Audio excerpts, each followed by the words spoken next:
Dear students, how are you?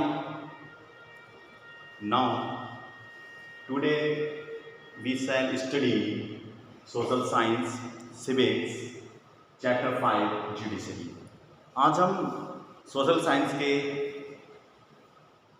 Civics chapter 5 judiciary यानी न्यायपालिका के बारे में अध्ययन करेंगे. What is the at first we know what is the role of judiciary and what is the judiciary.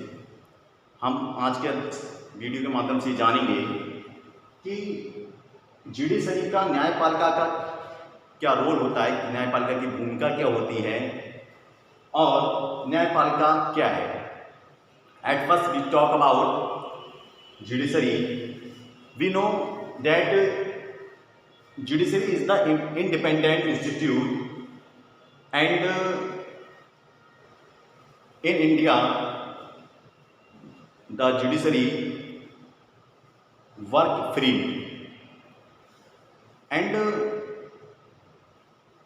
we know that there are the three parts of the government: legislative,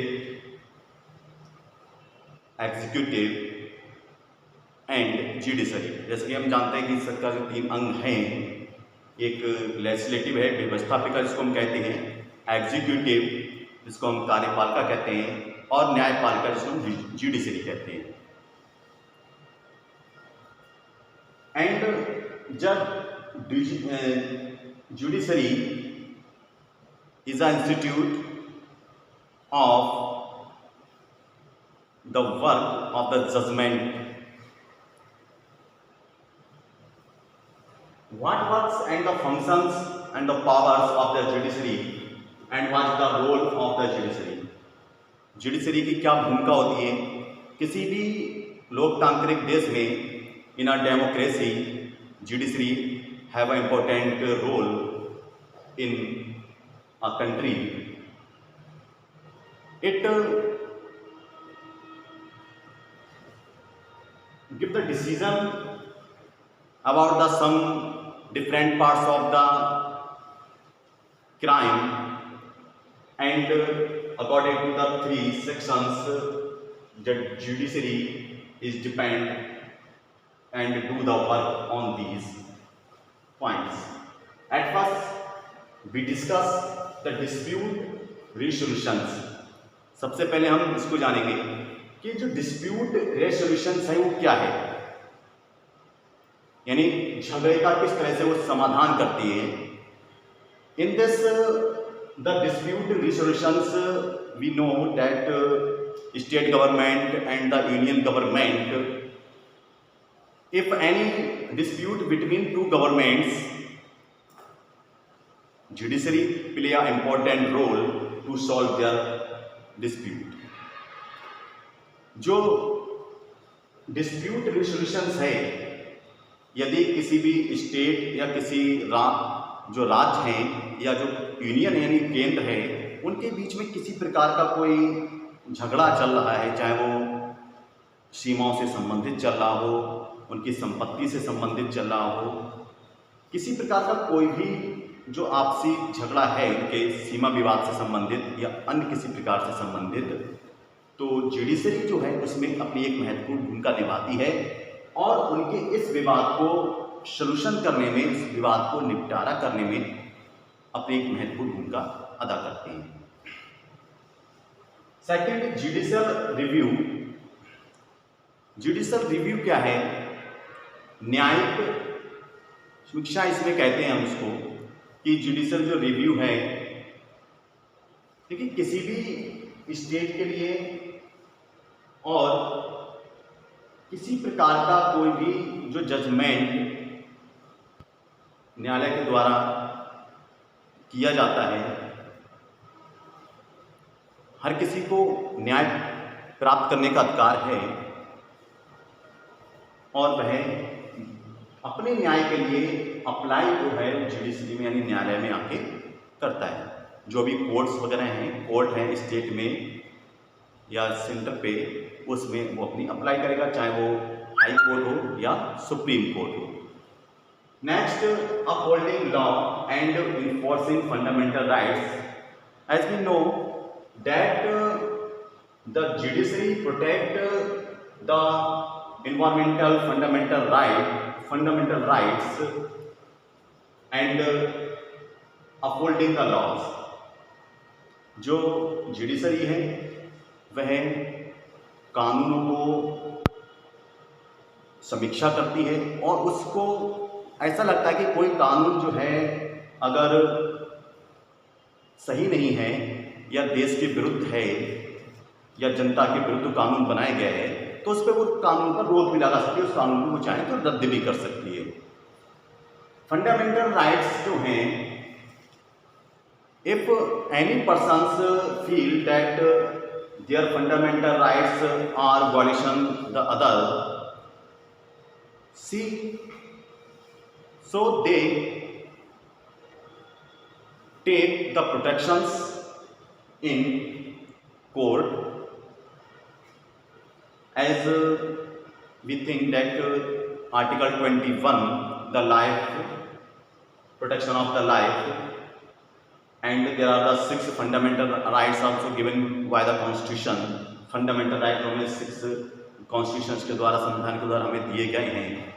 अगर किसी व्यक्ति को ऐसा लगता है कि उसके जो फंडामेंटल राइट्स हैं उनका कोई वायलेशन कर रहा है, उनका कोई उल्लंघन कर रहा है, उनको कोई छीन रहा है, उनको कोई क्षति पहुंचा रहा है, तो वह व्यक्ति न्यायालय में जाके अपने फंडामेंटल राइट्स यानी जो मौलिक अधिकार हैं उसके उन मौलिक अधिकारों को संरक्षित कर सकता है।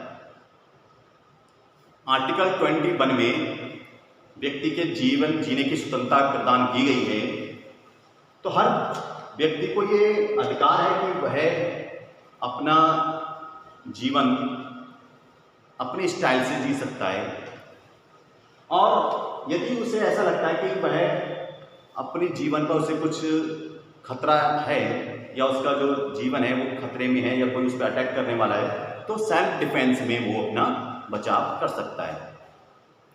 Now in the next step that what is the role of the judiciary, we discuss about dispute resolutions, judiciary review, upholding law and enforcing fundamental rights. हमने जुडिशरी का क्या भूमिका है इनके बारे में स्टडी किया। इसमें डिस्प्यूट रेजोल्यूशंस, जो आपसी मतभेद हैं, झगड़े हैं, उनका निपटारा करना, जुडिशरी रिव्यू, न्यायिक समीक्षा के बारे में, और upholding law and enforcing fundamental rights, fundamental rights के बारे में हमने यहाँ पे study. And we can say that judiciary is a independent what in this topic what is an independent judiciary, हम इसमें जानेंगे कि इंडिपेंडेंट जुडिशरी क्या है, जो स्वतंत्र न्यायपालिकाएं हैं वो क्या है। It depend on the separation of power, ये शक्ति के विभाजन पर डिपेंड करती हैं। You suppose that you live in any particular atmosphere and any leader in a political related they do any crime and after that they pressure the judge and in the under pressure of the leader the judge take a decision in a favor of leaders। आप ये कल्पना कीजिए कि हम कोई ऐसी व्यवस्था में अगर रह रहे हैं जहां पर एक नेता किसी प्रकार का कोई अपराध करता है और अपराध करने के बाद में अगर कोई न्यायाधीश जो उसके फेवर में फैसला दे दे, चाहे वो उसके शक्ति के कारण या उसके अंडर प्रेशर के कारण, दबाव के कारण उसके फेवर में फैसला दे देता है, तो तो ऐसे सारे बहुत से एग्जाम्पल्स है, बहुत सी ऐसी व्यवस्थाएं हमें मिल जाती है देखने के लिए। But in our constitution there is the function not given and the judiciary is independent according to our constitution। हमारे संविधान के अनुसार अगर देखा जाए तो न्यायपालिकाएं जो हैं वो पूरी तरह से स्वतंत्र हैं, क्योंकि अगर इस तरह की व्यवस्थाएं देश में चलती हैं तो जो न्यायाधीश हैं, जज हैं, वो स्वतंत्र होकर अपने डिसीजन नहीं दे पाते हैं। इसलिए in the constitutions and in our Indian constitutions the given the authority to the judiciary that they work freely and there is no pressure upon the जज to make decision in a favour of leader and a rich person. किसी भी जो भारतीय संविधान है, तो भारतीय संविधान जो है किसी भी जुडिशरी को यह अधिकार प्रदान नहीं करता है कि वह किसी अमीर व्यक्ति के फेवर में आके, दबाव में आके उसके फेवर में कोई डिसीजन दे दे, या किसी लीडर के फेवर में आके उसके दबाव में आके कोई डिसीजन दे दे। तो भारतीय संविधान इन चीज़ों को अलाउ नहीं करता है, इन चीज़ों की स्वीकृति भारतीय संविधान द्वारा नहीं दी गई है। भारतीय संविधान में एक ऐसी न्याय व्यवस्था को स्थापित करने किया गया है जहां पर न्यायाधीश एक स्वतंत्र रूप से कार्य करता है, और चाहे वो अमीर व्यक्ति के माध्यम से कोई केस डाला गया हो या किसी नेता के ऊपर कोई केस हो, तो उसमें न्यायपालिका का जो न्यायाधीश है वह स्वतंत्र रूप से अपने फैसले सुनाता है। ऐसा नहीं कि वो अमीर व्यक्ति के फेवर में अपना, उनके दबाव में आके अमीर व्यक्ति के फेवर में अपना फैसला सुना दे, या किसी नेता के दबाव में आके अपना फैसला सुना दे। It depend on the separation of power. ये जो है शक्ति के पृथकीकरण पर आधारित होता है। We know that in our India there are the two government, the state government and the central government, and all states and the central government do work differently. Central government and state governments make law many subjects। Separation जो power है, शक्ति का पृथकीकरण है, इसमें state की शक्तियां अलग हैं और जो सेंटर है उस सेंटर की स्थितियां, जो शक्तियां हैं वो आपकी अलग हैं। तो इस तरह से हम कह सकते हैं कि भारत में जो न्यायपालिका है वो क्या है, स्वतंत्र न्यायपालिका है।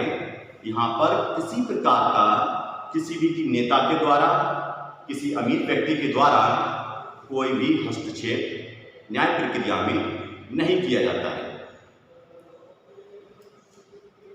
न्यायाधीश अपने विवेक के अनुसार, a judge make a decision according their ability and they make their decision with truthful in a favor of a right person। जो व्यक्ति ठीक है, इन इनोसेंट पर्सन, एंड जो व्यक्ति अपराधों में संलिप्त नहीं है,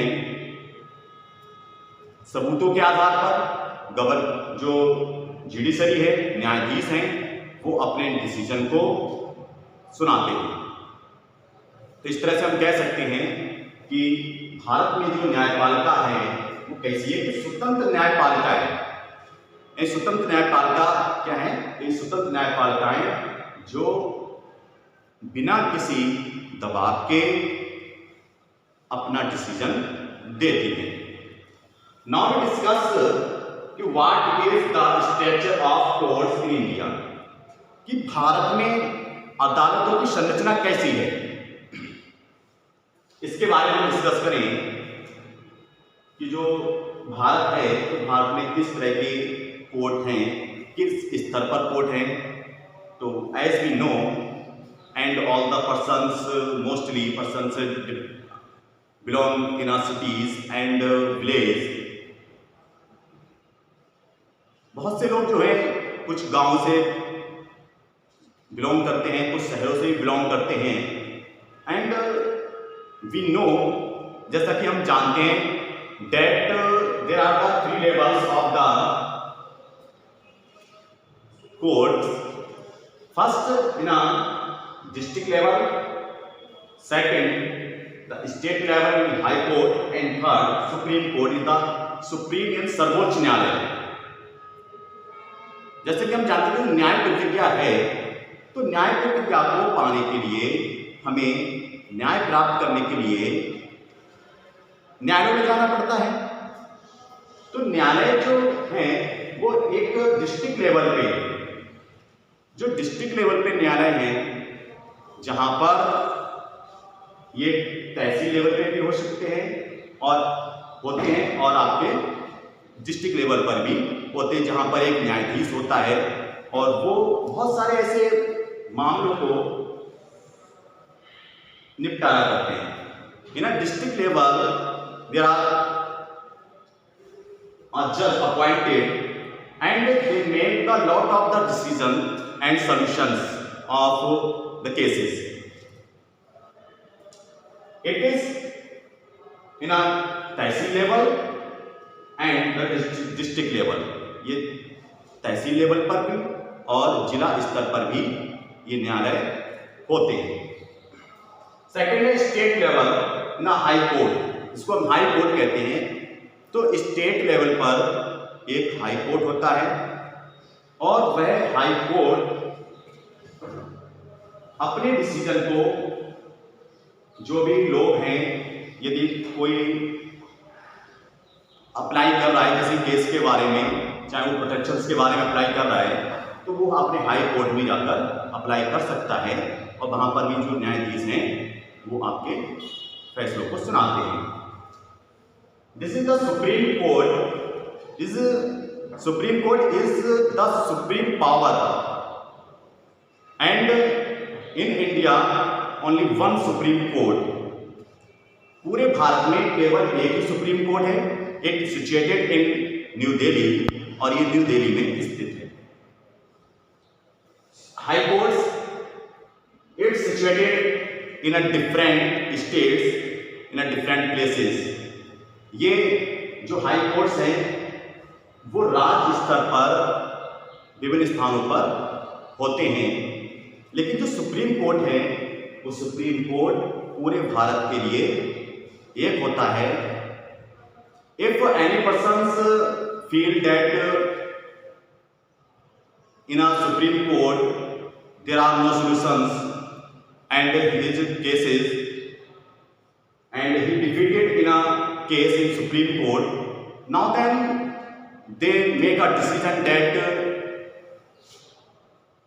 to go in Supreme Court and appeal in Supreme Court. यदि किसी व्यक्ति को ऐसा लगता है कि वह हाई कोर्ट में उसका जो केस चल रहा था, उस केस में वो अगर हार जाता है, तो वह उस केस, जो केस हार गया हाई कोर्ट में, तो उसके लिए वो सुप्रीम कोर्ट में जाके अप्लाई करता है फिर से, और सुप्रीम कोर्ट में उसके ऊपर जो भी चर्चाएं होती होंगी, बहस होती होगी, और वहां से वो डिसीजन, जो फाइनल डिसीजन होता है सुप्रीम कोर्ट से, वो उसके लिए मानना होता है। तो we can say that the structure of the supreme courts in India, इसमें हम कह सकते हैं कि कोर्ट्स का जो न्यायालय का भारत में जो स्तर है वो क्या है, डिस्ट्रिक्ट लेवल पे है, स्टेट लेवल पे है, और एक सुप्रीम कोर्ट है जो न्यू दिल्ली में स्थित है।